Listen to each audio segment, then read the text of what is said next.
महादेवीं महाशक्तिं भवानीं भववल्लभां भवातिभञ्जनकरीं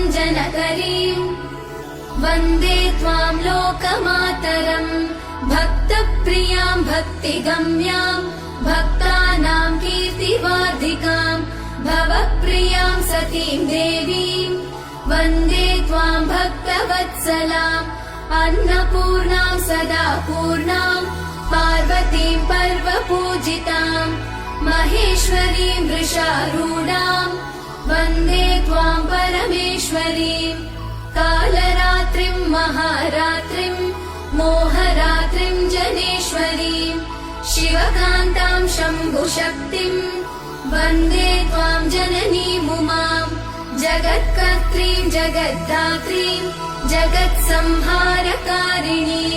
मुनिभिः संस्तुतां